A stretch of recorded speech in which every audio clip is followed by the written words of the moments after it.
ንስሐ ተቀብዬ ቀኖና ጨርሼ መጨረሻ ቀን የፍታት ቀን ላይ ነው የካ ሚካኤል መተውልኝ ፍታት ያደረጉልኝ ስልኬ ማቆም ኖቲፊኬሽን ይገባል። በዛሬው ቪዲዮ እሸቱ መለሰና ባምቢ ሀበሻን አብረን የምናይ ይሆናል። ያስደነገጠኝ ነገር ግን በዝሙት ቀስቃሽ ዳንሶቿ የምትታወቅ በዝሙት ቢያልፍልኝ እናንተ ምን ቸገራችሁ የምትል ከባለ ሀብት ጋር የመተኛት እድሉን ባገኝ አይኔን አላሽም ያለች መግለጫ የምትሰጥ ብልቅ ብላ እንዳደገች በይፋ የምትናገር ሴት ለአንድ ድርጅት ሳይሆን ለአንድ ገዳም ማስታወቂያ ሰርተዋት ማየቴ ትንሽ ያስደነገጠኝ። እምላችሁ በኃጢአት እንደምበልጣት ቅንጣት ታክል አልጠራጠርም። ነገር ግን በአደባባይ ኃጢአትን በመስበክ አዋርድ ያላትን ሴት የገዳም ማስታወቂያ ስትሰራ ማየት ለታዳጊ ልጆች ምንም ያክል የቆሸሸ ስብዕና ቢኖራችሁም ቤተክርስቲያን በእናንተ ትወከላለች የሚል ግንዛቤ ይፈጥራል። እንግዲህ የዚህችን ልጅ ግብር ልክ አይደለም ብሎ ማውገዝ መጀመሪያ ከአባቶች ይጠበቅ ነበር። ጭራሽ በብልግናሽ ከሚያደንቁሽ ተከታዮችሽ ገንዘብ ለምኝልን ብሎ መሾም በኃጢአት ያፈራችሁትም ገንዘብ ቢሆን እግዚአብሔር ይቀበልላችኋል የሚል የተሳሳተ መልእክት አለው። የዘንድሮ ቲክቶከሮች ደግሞ ሌላ ጉዳ መጡ። ማታ ጭፈራ ቤት ባደሩበት ልብስ የክለቡን ላብ እንኳን ሳይታጠቡ ጧት ቤተክርስቲያን ሄደው የምስጋና ቪዲዮ ይለቁልናል። አስቡት እስቲ። ባጠገባቸው ስታልፉ የሺሻና የዕጣን ሽታ ተደባልቆ ነው የሚሸታችሁ። አንዳንድ ስክሮል ስታረጉ አንዱ ቪዲዮ ላይ ነይ ማታ ማታ እያሉ ውስኪ ሲራጩ አድረው ስዋይፕ ስታረጉት ቀጣዩ ቪዲዮ ላይ አውደ ምሕረት ላይ ጸበል ሲረጩ ታያላችሁ። የምንገርመው እኛ ነን። አንድ ባለጌ ቲክቶከር ቤተክርስቲያን ግቢ ሲገባ ስናይ እኮ ልክ የደርቢ ዋንጫ እንደበላ ትልቅ ቡድን ድል እንዳስመዘገብን ነው የምንቆጥረው። ወይኔ ኮመንቱ እና ዘንበዋለን አይደል እኮ። ታዲያ ምን ይፈጠር? እንኳንም ሰው ፈራጅ አይሆን በዚያ ቦታ ላይ እንኳንም የሚፈርደው ይሄን ዓለም የፈጠረ ጌታ ነው። እንኳንም የሚፈርደው እግዚአብሔር ነው። ሰው ቢሆን እንዴት እንደሆነ አስባችሁታል? ኃጢአት የሌለባት ይውገራስ ሲባል ያው ታውቁታላችሁ። ብዙ ላለማርዘም ነው። ሁሉም ነው ጥለው የጠፉ። በዚህ ደግሞ ጻድቅ መስሎ መታየትና መምጣት ማንም ሰው ጥፋት ሲያጠፋ ባጠፋው ሰዓት ወደ ቤተክርስቲያን ሄዶ ወደ ገዳማት ሄዶ ንስሐ መቀበል ምንም ክፋት የለውም። ነገ ሊመለስ ይችላል። ልክ እንደ ኒቆዲሞስ ሌሊት ቀን ከነዛ ጋር ውሎ ማታ እሱ ጋር ሄዶ ይማር እንደነበረው ማለት ነው። ያን ያህል እኔ እንትን አይደለም። ግን ሰው ፈራጅ ሆኖ ለዛውም ስለ ቤተክርስቲያን አንዲት ቅንጣት ታክል ስለማያውቅ ሰው ስለ ፍርድ የማያውቅ ሰው በዚያውም አባቶችን ለመተቸት በቅቶ መምጣት ደፍሮ መናገር ተገቢ አይደለም። ማንም ቢሆን ከኃጢአት አያመልጥም። ማንም ቢሆን ገዳም እየሄደ ስለ ገዳም መስበክ ስለቻለና ስለቀረጸ ሀብትና ገንዘብ ስለሰበሰበ ንጹህ ነው ማለት አይደለም። በእርግጥ በእሷ በኩልም ያለውን ሐሳብ ይዘን መጣል ልክ እንደ ግለሰብ ብናያቸውም እንኳን ጻድቅ መሳዮች ግን ብዙ ሾክ ሰዎች አሉ። ፍርድ መስጠት ሌላውም ሰው እኮ አልሰጠም። እኔ ሐሳቤን ልናገር ብዬ ነው። እኔ እንደ ግለሰብ አንድ ሰው ጥፋት አጥፍቶ ለይቅርታ መሄድ አለበት ወይም ደግሞ እየሄደ መማር አለበት ወይም ደግሞ ይቅርታ መጠየቅ አለበት። ስላጠፋው ጥፋት እያለቀሰ እያነባው እየጠየቅኩ ነው ብላለች አይደለም? ምን ግርም ያሰኛል? ይሄው ምንም የሚያስገርም ነገር እኮ የለው። አዎ እውነት ነው። እያመሸ ነው፣ ስራዋ ነው፣ ገንዘቧ ነው። ሁለተኛ ቲክቶክ ላይ ማህበራዊ ሚዲያ ላይ ገንዘብ ለማግኘት የሚደረግ ስራ እንጂ ሪያሊቲው ሊሆንም ላይሆንም ይችላል፣ አናውቀው። ሰው እንደያመጣጡ ነው። ሰው እንደሚያገኝበት ገንዘብ ነው። አንተ ያስከውም የጽድቅ መንገድ አይደለም። የራስህን እንትን ነው የምትሰበስብበት እኮ የጽድቅ መንገድ አይደለም። ያንተ የድንቅ ልጆችም ይሁን የህፃናት የምታቀርበው ይሁን ሌላውም ቢሆን ለራስህ እንጂ ለስጋህ እንጂ ለጽድቅ ብለህ ሌላው ሰው የሚሰራ ስራ አይደለም። ለምን ተቸ ነው? ለምን ጻድቅ ሆኖ ራሱን አቀረበ ነው የኔ ሐሳብ። ግን በነገራችን ላይ ሌላ አይደለም። እመቤት እንትናዬ የእመቤቴ ወዳጅ ጸጋውን ያብዛልሽ። ኧረ ምን አይነት ጸጋ ነው! የአንጎበር ጸጋ ነው ወገኔ። ማታ ጭፈራ ቤት ያደሩበትን ቪዲዮና የቤተ መቅደስን ቪዲዮ በአንድ አካውንት በተከታታይ መልቀቅ እኮ ቤተ መቅደሱና ጭፈራ ቤቱን በአንድ ሚዛን ማስቀመጥ ነው። ቤተ መቅደስ እኮ የራሱ ሕግ አለው። ንጽህናን ጠብቆ በፍርሃትና በመንቀጥቀጥ የሚረገጥ ቦታ ነው እንጂ የቲክቶክ ፓርቲቱ መተወኛ ቦታ እኮ አይደለም። ታዲያ የዚህችን ልጅ ግብር ልክ አይደለም ብሎ መገሰጽና ማውገዝ ከአባቶች ሲጠበቅ ጭራሽ በብልግና ከሚያደንቋችሁም ቢሆን ገንዘብ አምጡልን ይባላል። ብዙ ጊዜ ስናውቅና ስንታወቅ የምንስተው የምናጣው ቦታ አለ። ሚዛናችንን የምንስትበት ቦታ አለ። በአንድ ስልክ ላይ የተለያየ ነገር ሊቀረጽበትና ሊካሄድ ይችላል። በአንድ ስልክ ላይ ለምሳሌ እሷ በስልኳ ላይ የቤተ ክርስቲያንና የጭፈራ ቤቱን በተለያየ ቪዲዮ ላይ ሰርታ ካሳየች ግን አንድ ቦታ ላይ ሰርታ አላመጣችው። ልክም ይሁንም አይሁንም የሚያውቀው ፈጣሪ ነው። ሰው የሚሆነውን የሚሰራውን ግን በአደባባይ ኃጢአተኛ ናት ብሎ መናገር ተገቢ አይደለም። ማን ከኃጢአት ንጹህ እንደሆነ እና እንዳልሆነ የሚያውቀው ፈጣሪ ነው። ሰውን ለማሸማቀቅ ከሆነ እኔ የምሰራው ስራ ንጹህ ነው ብሎ ለማቅረብ ከሆነ አግባብነትም የለውም። ምንም አይነት አግባብነት የለውም። ምንም አይነት አግባብነት ከምንም ነገር የጸዳ አይደለም። ሰው በኃጢአቱ ተጸጽቶ ሊያለቅስ ከሄደ በሰራው ስራ ተጸጽቶ የሚያለቅስም ከሆነ ብዙ ዘማዊ ሴቶች እኮ የልብሱን ጫፍ ነክተው ተፈውሰዋል። እንኳን እንደዚህ ያላደረከኝ ያው ያን ያህል እንትኑ ያው ስብከት ላይ የሚሰማቸው ነው ያላደረከኝ ብሎ የጸለዩ ግን እንዳላገኘ እንደተጎዳ እንደሸሸ እኔ ጻድቅ ነኝ ብሎ ያሰበ ሰው ሁሌም የተዋረደ ይሆናል ነው። ጻድቅ ከሆንክ ነው በቃ አለቀ። እሷን የሚተቿት እና የሚተቻት ሰው የነፍስ አባቷ ብቻ ነው። ከዛ ውጭ አደባባይ ወጣ ጥፋት ስታጠፋ ልትናገር ትችላል። ግን ያው የሥራ ድርሻዋ ስለሆነ በአደባባይ ግን ከእምነት ከሃይማኖት ጋር አያይዞ መናገርና መሳደብ ተገቢ አይደለም። ልክ እንደ አንተ መናገር ካለብህም ከእምነትና ከሃይማኖት ጋር አያይዘህ አይደለም። ሰው የተመለሰ ሰው እኮ ብዙ ነገር ያደርጋል። እኔ የማላቆም ብዙ ነገር አታስደርገኝ እንጂ ይልቅ አንተ ግን መስራት ማቆም አለብህ ብዬ አስባለሁ። ባይዘው ቤተሰብ የለሽም ወልድ ስድ ያሳደገሽ ምናምን ያልከው አያት ገበናይ ማርያም ነው ቤቴ፣ አንተ ሰፈር ማለት ነው። ቤተሰቦቼ እግራቸውን ጉልበታቸውን እየሳምክ ነው የምታልፈው። አሁን ገንዘብ በዛብህና አናት ጢምቢራ ስለዞረ ረሳሃቸው መሰለኝ ትንሽ እንጂ ቀን በቀን እየሳምካቸው ወንድሜን ሁላ ዩቲዩብ ላይ ወስደህ ስለ ፖለቲካ አስወርተህ በልጅ እድሜው በጣም እምጠላህ ነው ከዛ ጊዜ ጀምሮ አንተን። ከዛ ግን ልክ ወደ ቤተክርስቲያን መምጣት ስጀምር እውነተኛ ማንነትህን እየነገሩኝ ሲመጡ አንተ አምላክህ ገንዘብ መሆኑን ስለማቅ መተህን ለመናገር መውጣት ያሰፍረኛል። ምኑ እንዳናደደ አልገባኝም። ባለ ሀብት ነው የሚመቸኝ ስላልኩኝ ነው። እና እኔ እኮ በጣም ጥሩ ደረጃ ላይ ያለሁኝ ሴት ነኝ። ኦፍኮርስ የተሻለ ሰው ነው የምፈልገው። ኦፍኮርስ ባለ ሀብት ነው የምፈልገው። መብት አይደል እንዴ? አንተ በመጽሐፍ ቅዱስ ታምን የለ እንዴ? ባለ ሀብት እንዴት እንደሚመጣ እግዚአብሔር ሀብት እንዴት እንደሚባረክ አታውቅም እንዴ? ሲጀመር አንተ እውነት መጽሐፍ ቅዱስ የምታውቅ ሰው ብትሆን ኖሮ ማለት ነው በልጅ ጥፋት ቤተሰቦችን አትናገርም ነበር። አዳም አባቴ ትላለህ እንጂ ቃይል አባቴ እኮ አትልም አይደል? ግን ቃይል የአዳም ልጅ ነው አይደለ? ሔዋንና አዳምን ግን ለቃይል ስራ አትወቅሳቸውም። ስለዚህ ፋራጅልጥ ምንም አታውቅነህ ማለት ነው። አንተ the only thing የሚያሳስብህ እቺ ዩቲዩብ ላይ ማለት ነው። ግን ይሄ ፍምስና ማለት ይሄን ያህል ቂጥ ሊከታ አይገባም። ሰው መሆን አለብህ። ሰውነት ሊታይብህ ይገባል። እኔን ያዋረድክ መስሎ በጣም ጀጅ ተደረክ በብዙ ሰው። እኔ አሁን እንዲሆን እኔ እናንተ በእግዚአብሔር ፊት ብንቀርብ ማን ሞገስ እንዳለው አውቃለሁ። ቢያንስ እኔ ርቄ ማረኝ ነው የምለው። አንተ ግን ስሩ ሆነ የምትወጋው ባለጌውን በዴው አንተ ነህ። ካስፈለገ ከዚህ በኋላ ከነ ማስረጃ እያወጣሁ አሳያለሁ ምን እንደምታደርግ ማለት ነው። ለየትኛውም ፈጣሪም ቤተክርስቲያንም ማስተባሰብ ለዩቲዩብ እንዴት እንደምትሸቃቀል አሳያለሁ። አየክ አይኔን ነካኝ፣ ቤተሰቦቼን ነካኝ። እዚህ ጋር ወርቼ የሚጨርሰውም ነገር አይደለም። በቅርብ እንገናኛለን፣ ቃል እገባልሃለሁ።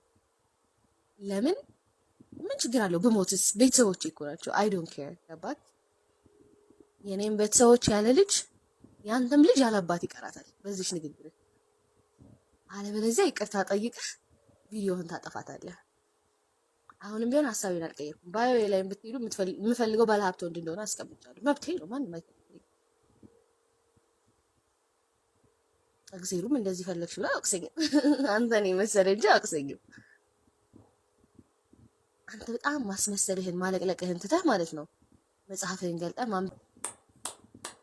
ሐሳቧን ተቀብዬዋለሁ። በመጀመሪያ ራሷን አውርዳ ኃጢአተኛ እንደሆነች ነው የተናገረችው። በመጀመሪያ ትልቁና ዋናው ነገር ማንንም ለመናገር አልደፈረችም። ማንንም ሄዳ ለመሳደብ አልፈለገችም። ሰምታችሁ ከሆነ ከሷ በበልጥም አለ ኃጢአተኛ ሆኜ ከሷ በበልጥም። ታዲያ ከበለጥክ እዚያ ውስጥ ምን ትሰራለህ? እሷ ኃጢአት ሰራችሁ ብለህ አይደል እዚያ ውስጥ ይሄንን ቪዲዮ የሰራኸው? እኔ አንዳንድ ሰዎች እንኳንም በሰው ፍርድ ላይ አይታይም ያ ነገር እንኳንም ሰው እንዲፈርድ አልተደረገም። መዛኙ እሱ ነው። አቀራረቧ ሌላውን ተውትስ አው ነኝ እኔ ኃጢአተኛ ነኝ አለች። ማረኝ ነው የምለው እየሄድኩ አለች። ለጊዜው ሰውን ቤተሰብን ለማስተዳደር የትኛውንም ስራ እየሰራች ነው። ጭፈራ ቤት እየሄደች ነው። ቲክቶክ ላይ ደግሞ የትኛውን ባለሀብት እኔ ባለሀብት ነው መብቷ ነው። የትኛውን አንድ ሰው መርጣ ማግባት መብቷ ነው። መብቷ እኮ ነው እንዴ! መርጣ ማግባት መብቷ ነው ከፈለገች እንዴ። ባለሀብት ታዲያ ማግባት ምን ችግር አለው? እቺ ልጅ አንተ አንተ ነህ ከስር ተቀምጠህ የምትወጋ እንጂ እኔ አሁንም ይሄን ማረኝ ነው የምለው። እኔ ጥፋተኛ ነኝ አውቃለሁ አለች። ግን እኔም ያልገባኝ ነገር ኃጢአት የሌለበት ሰው መናገር ካለበት ይናገር ነበር። አባቶች እንኳን አልተናገሩም። ፈጣሪ ያውቃል። እሷ ለንስሐ ሄዳለች፣ እነሱን ተቀብለዋታል። ሰው ደግሞ በራስህ ሰው የሚገርመኝ ነገር በራሱ ሐሳብ ሄዶ በራሱ አስተያየት ሄዶ ሌላውን እንደዚያ እንዲያስብ ማድረግ በጣም በጣም በጣም ስህተት ነው። ይህ ልጅ እዚያ ሄዳ ማስታወቂያ ሰራሽ ማለት ዘፋኝ የነበሩ ሰዎች ዘማሪ ሆኑ ማለት ልክ ያኛው ዓለም እንደማይጠቅም ወደዚህ መመለሳቸው ወደ መንፈሳዊ ሕይወት መመለሳቸውን የሚያመላክት ሌሎችንም በዚህ ውስጥ ዳዴ ሲሉ የነበሩ ሰዎች እንዲመለሱ ምክንያት የመሆን እንጂ የማበላሸት አይደለም። ማንም ሰው ብዙ ታሪኮችን መጽሐፍ ቅዱስ ላይ አንስተን ልናወራ እንችላለን። ብዙ ታሪኮች አጥፊ ገዳይ የነበሩ በኋላ ግን ተመልሰው ምርጥ ሐዋርያ የሆኑ ሰዎችን እናውቃለን። ግን ዛሬ እዚህ ጻድቅ መስሎ መታየት ተገቢ አይደለም ነው። እኔ ተሰምቶኝ ነው ሰው መተቸት ተገቢ አይደለም። እኔ አሁን የምተቸው ባካሄዱ ነው እንጂ በመንፈሳዊ ጥንካሬው ምናምን ስለማውቀው አይደለም። ግን ማንም ሰው እኔንም ነገ ከነገ ወዲያ የትኛውንም ሰው የሚተቸው ባለቤቱ ነው። ይሄ ልክ አይደለም፣ ይሄ ከዚህ ተቆጠብ ተመለስ ተገቢ ነው። ግን ከሃይማኖት ጋርና ከጻድቅ ጋር ያይዞ መናገር ተገቢነት የለም። እናንተም ሐሳባችሁን እስኪ አስቀምጡ። ልክ ካልሆን እኔንም ልታርሙ ትችላላችሁ። መታረም ያለበት ልክ ነው እሱ የሄደው መንገድም ከተባለ እኔ እታረማለሁ። አድርሱላት ለዚያሽ ጠማማ ኤክሴ ቂጧና የቸገብቻ ፈርጥ ብላና መኪና ያለው ስቴት ላይ ለሄደችው መቼም ያልፍልህ መኪና መቼም አትገዛ ሁሌ በእግር እንደኳተንህ ነው ብለሽ ነበር። ያው በእግሬ እየኳተንኩ ነው። ትክክል ነሽ፣ እውነት ነው። አንቺ ግን ይብላኝልሽ ጓደኛዬ መኪና ገዝቶ እሱ ቢወስድሽም የመኪና አደጋ ደርሶ ሁለት እግርሽን ስላሳጣሽ ቤት ነሽ። እኔ በሁለት እግሬ እየሄድኩ ነው። አንቺ መኪና ፈልገሽ ብትሄጂም መኪናው ተገልብጦ እግርሽ ተቆርጧል ነው። እኔ እሱ ያው ፈጣሪ የሚያመጣው ነገር ነው። በነገራችን ላይ ግን ጓደኛህ ሚስትህን መውሰዱን አልወደድኩም። ምርጥ ጓደኛ የመኖራቸውን ያህል ደግሞ እሾህ የሆኑ ጓደኞች አሉ። ስላንተ መውደቅ ሌት ከቀን ተግተው የሚሰሩ ስላንተ መጥፋት የሚታገሉ ይኖራሉ። ሚስትን መውሰድ የለበትም፣ ጓደኛ ነው። ስለዚህ ቀድሞ ነው ያገባት። ለንቃተ ህሊና ዛሬም 100 ሄክታር መሬትና 400 ሺህ ብር ሽልማት በትውልድ አካባቢው በጠሎ ወረዳ ተሰጥቶታል። እርድናን በምን ትገልጹታላችሁ? ጥሩ ልብስ በመልበስ ጉራማይሌ በመናገር ወይስ እንደ ንቃተ ህሊና ሀገር የሚነቀንቅ ወጀብ አስነስቶ ውጤታማ በመሆን? ቦንጋን እስከ ጥግ አስተዋውቋል። ጠሎ ወረዳን ደግሞ ዛሬ እንድናውቃት አድርጓል። በመሸነፍ ውስጥ ድል ማድረግን አሳይቶናል። ለንቃተ ህሊና ምን መልእክት አላችሁ? ሐሳባችሁን አስቀምጡልኝ። መልካም ጊዜ። እኔ የማስተላልፈው መልእክት ሁሌም እናሸንፋለን፣ ሁሌም ወኔ፣ ሁሌም አቅም እንዲኖር እፈልጋለሁ። ሁሌም ወኔ፣ ሁሌም አቅም እናሸንፋለን ነው። እስከ መጨረሻው ድረስ ተፋልሟል። መሸነፍ ያለ ነው። በሁለት ተፋላሚ መካከል አንደኛው መሸነፍ አንደኛው ማሸነፍ አለያም አቻ መውጣት ያለ ነው። ስለዚህ እሱ ተሸነፈ፣ ግን ምንድነው አስተዋወቀ፣ ሀገሩን ቦንጋን አስተዋወቀ። ለዚህም ደግሞ የሚገባውን በረከት ተሰጠው። ይሄ ነው ወደ ኋላ አለማለት፣ ሁሌም ደፋር መሆን፣ ሁሌም ወደፊት መራመድ ነው የሚያስፈልገው ነገር እና በርታ፣ ወደፊት ተራመድ ነው የምለው። ወደፊት ተራመድ። ከዚያስ ህዝቡም ደግሞ ተነቃንቆ ወጀብ አንስቶ ደገፈው። አዎ ልጃችንማ ተሸንፎ ቢመጣም የተሸነፈው ከቦክስ እንጂ ከማህበራዊ ሚዲያ ላይ አይደለም፣ ከወኔው አይደለም ከሐሳቡ ላይ አይደለም ማለትና የሚገባውን ክብር ሰጠው። ህዝቡ ራሱ ወጀብ ያስነሳ ጀግና ነው። ንቃተ ህሊና በርታ ቀጥል የምለው ነው። እኔ ማለት ካጠገቦች እስከማልፍ እስከምርቅ ድረስ ፕሊዝ ስለኔ አታው ያስታውቃል። እኔ ደርሶ እንቅፋት ነው የሚመታኝ። እኔ ራሱ እንቅፋት ይመታኛል። እኔ እንዲያው ዞር ስል ሲናገሩኝ አውቀዋለሁ። ስመጣም እንደዚሁ እንቅፋት ነው ጠልፎ የሚጥለኝ እዛው ላይ። ያ ማለት እስከምሸሽ ተውኝ። እውነቷን ነው። እስከምንሸሽ እስከምንሄድ ተውን። ዛሬ ስለዛች ቀን ልንገራችሁ። የትኛዋ ናት እባክህ? ከልጁ ቅፍ ስገባ ከሰውነቱ ተጣብቄ ስሜትን ባሳነባ ከንፈሮችን ሲስማቸው ደረቱ ላይ ተደጋድሞ ለስላሳ ገላን ስዳብሰው ገላችን እንደ እሳት ሲነድ እኔንም ለማባበል የፍቅር ቃል ካፉ ሲወርድ አቤት ደስ ሲል ስሜቱ ለኔ አዲስ ነበር በእውነቱ። ብቻ በላይም በታች ብሎ ነገሩን አፈጣጥኖ አቸኩሎ እኔም ማስረከብኩት የፈለገውን ነገር በዛ ስሜት ውስጥ ሆኜ ምንም አልረከብሽው።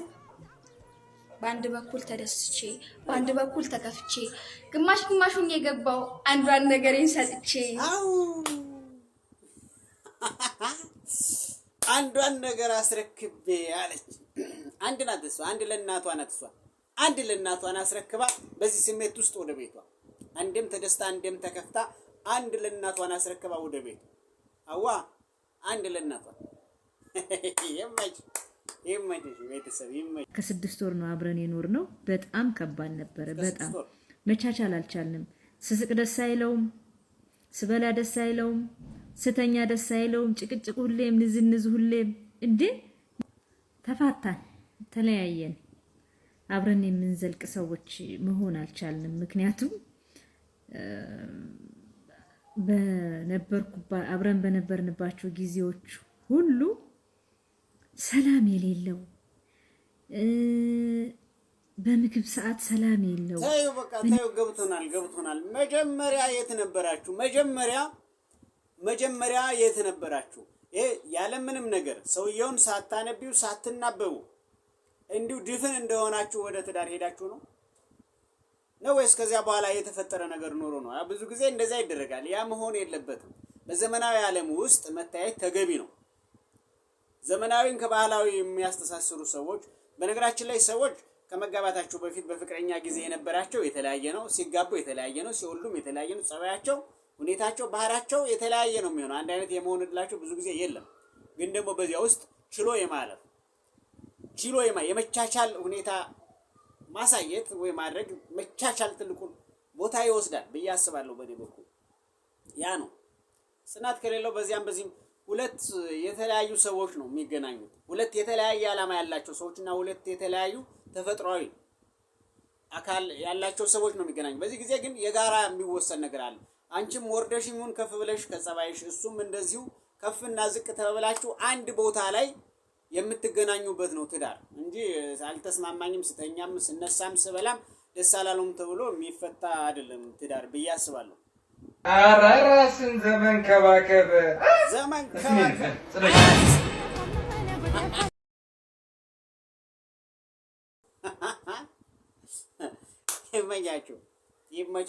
ይመቻችሁ።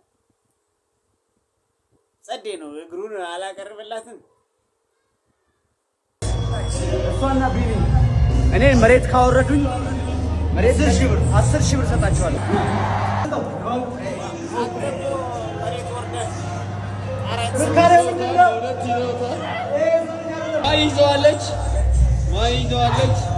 ይዘዋለች ተይዛል።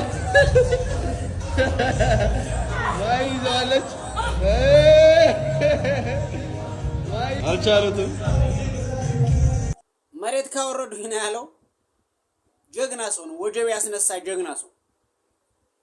በቦክስ በፋይቲንግ መሬት ላይ የወረደ ግን በህዝብ ልብና በሽልማት ጣራ የነካ ጀግና ነው። ጣራ የነካ የቦንጋ ህዝብ ወጥቶ በሙሉ ሽልማት በሽልማት ያንበሸበሸው። የዛሬው ዝግጅታችን ይሄን ይመስል ነበረ። ሀሳብ አስተያየቶቻችሁን ስለሰጣችሁ፣ ስላበረታታችሁ፣ ስለደገፋችሁ እጅግ በጣም አመሰግናለሁ። መልካም ጊዜ ይሁንላችሁ።